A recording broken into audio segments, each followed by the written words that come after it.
My guest this week is our friend, Dr. Don Williams. Thanks for coming on, Doctor. Thanks, Lou. This is always a pleasure to have you here.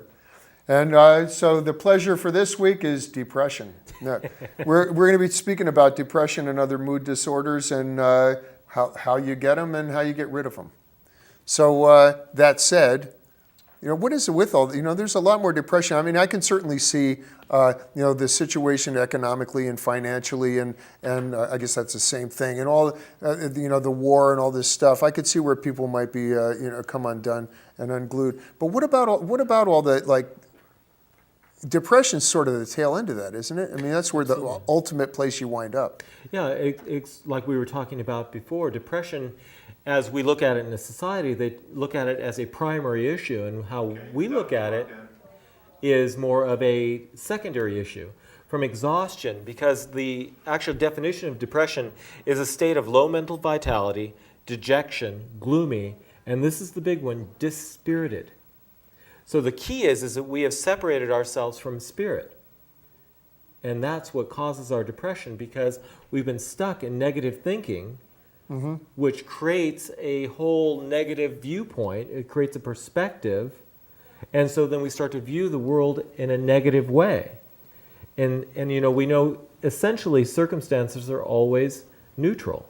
It's how we color them that creates our reality. And so if we can start to understand that it's our negative thoughts that trigger a certain physiology, primarily a fight or flight response, then what happens is a prolonged fight or flight response eventually exhausts us. And then depending on our genetics or injuries or our diet and other type of things, depending on which system is going to be most exhausted. But eventually we become exhausted, then we become fatigued. And that leads to depression. What about all these, there are these popular movies out like The Secret and all these things about affirmations and manifesting visualization. And part of course, some of that's positive, but part of it says that if you want to see what your thought process and activity were like before, see how your life is unfolding now. If you want to see what things are going to be like in the future, see how you're intaking things now, or how you respond to stuff. And that sounds like sort of a partial cure for depression. If you're feeling depressed, take a look at things, put a positive thought to it. Yeah. Well, if you're having a negative thought, have another thought. It's a choice. Most people don't realize it's a choice, because that's one of the big things that leads people into depression too, is the perception that they're victims. Like a victim of fate or whatever. Of whatever, victim of anything out there, when in actuality, if we've been victimized, it's because we've chosen to play the victim role. We've chosen to allow external circumstances to control our lives. And we forget that it was a choice. So it was an active choice to put yourselves in that role. And also, once we get stuck because of patterns that have been put in place from repetitive behaviors and repetitive experiences in our past, we get stuck in patterning.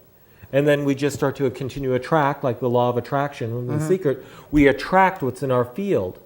Is there ways so hard to give up stuff like cigarettes, for instance, or eating sugar or things like that you get involved in this sort of pattern of doing it? Absolutely. And it's not consciously or at least intellectually you're going, okay, this is a bad thing.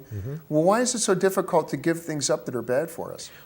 Well, two things right there we see. First, we've judged it as bad. And judgment is one of the biggest negative thoughts we can have, is judging things good or bad, right or wrong, instead of making a choice, like we're going to eat a big candy bar. Instead of making that choice and going, oh, I love this, and then put it aside. But now we're addicted to it, because now we've judged it. Now we've got this struggle going on with it. So there's this sort of attachment on there that involves more than you even realize. Yeah. And the other parts are, that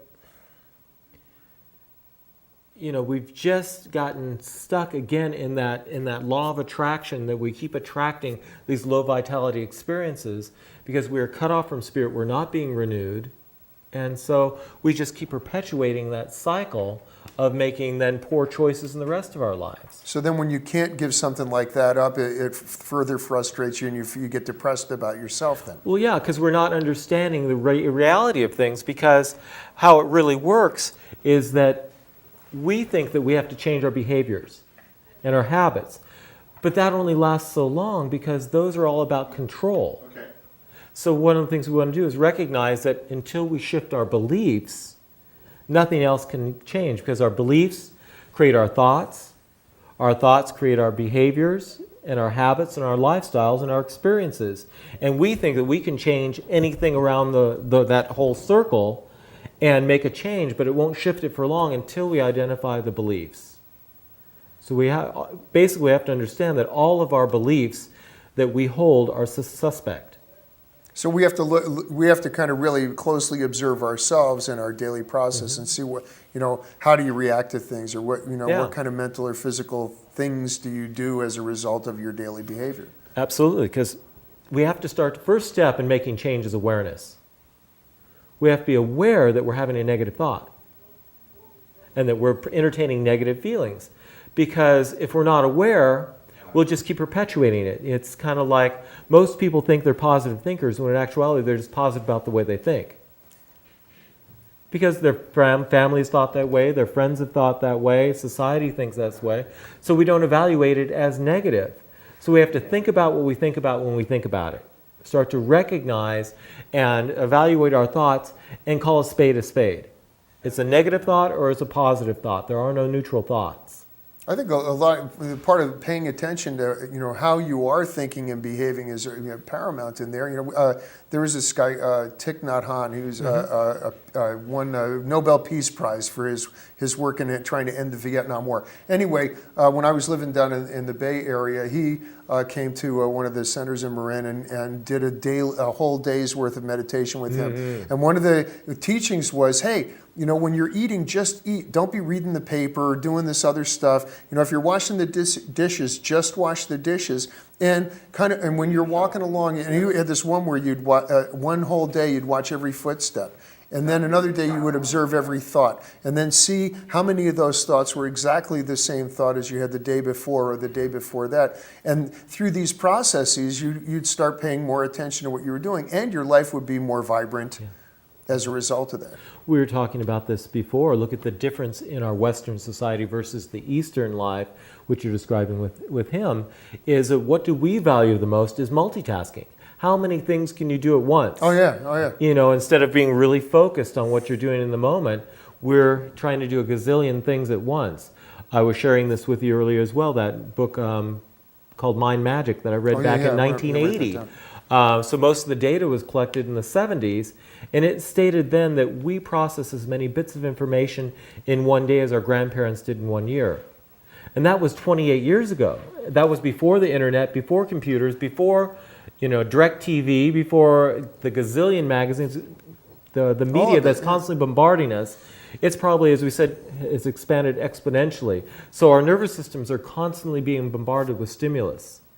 And eventually it gets overloaded. And just like the nervous system is very much like an electrical system in a home. Once it becomes overloaded, it starts to fry. And so what happens in your house when your electrical system starts to fry? Everything shuts down. You blow circuits. Let me ask you this before I forget this now, because this is another point I want to make. Depression, that's kind of a thing you think about for adults. Now this thing you were just saying about sensory overload and all these things. I got a 13-year-old boy. He can't wait to be in front of the computer, playing a computer game, doing this, that, or the other thing. I can get him off with a game of basketball or something like that. But he seems to be uncomfortable if he doesn't have like 30 different things going at the same time. That, as we've already pointed out, is not healthy. What do you do for kids? Well, that's a real challenge because, again, they first have to become aware that it's not healthy for them. And that's a hard thing because they're conditioned. Again, it's conditioning. They think they're supposed to have all this stimulus. That's why we see with the kids, one of the most popular things is those energy drinks. Because it's full of sugar, full of caffeine. Like, it's not just a Coke anymore. It has, it's drinking one of those is like drinking a dozen Cokes and twice as much sugar, and it eventually, again, it jacks them up. It drives them so that they can become aware of more things. But eventually that nervous system, that sensory system becomes exhausted, and then can lead to things like depression. Well, they'll crash from it. I mean, there's got to be a down from it. And one of the movies in the film festival of Circle was called King Corn, and they talked about how high fructose corn syrup is in everything you eat. It's like not like you're going to go out and buy yourself a bar of high fructose corn syrup, but if you look at the contents of pretty much 90% of what's packaged on the market, it's in there as the sweetener because it's Absolutely. cheap and it's useless. And it's low vitality. It's a low vibration. If you start to look at life in terms of energy and not just matter, you start to understand things at a deeper level because everything is resonance and frequency. And so if we want to have, a vibrant life, we have to think of things as a high vibration, high frequency experiences and choices. It comes down to the thoughts. The positive thoughts, like happiness, joy, peace, enthusiasm, those are all high vibration. Whereas hate, judgment, anxiety, worry, fear, guilt are all low vibration experiences. So when we look at 6 essentials, what you eat, drink, breathe, exercise, rest, and think, we already know that what you think has a more powerful effect on your body function than all the other 5 combined. And those other 5 are important too, again, making high vibration choices. What you eat, are you going to eat a whole piece of fruit or a whole grain or a nice, salad or steamed broccoli or something? Or are you going to eat a processed thing you popped in the microwave? Are you going to drink pure fresh water with maybe a little lemon squeezed in it? Or are you going to drink a Coke that's been highly processed?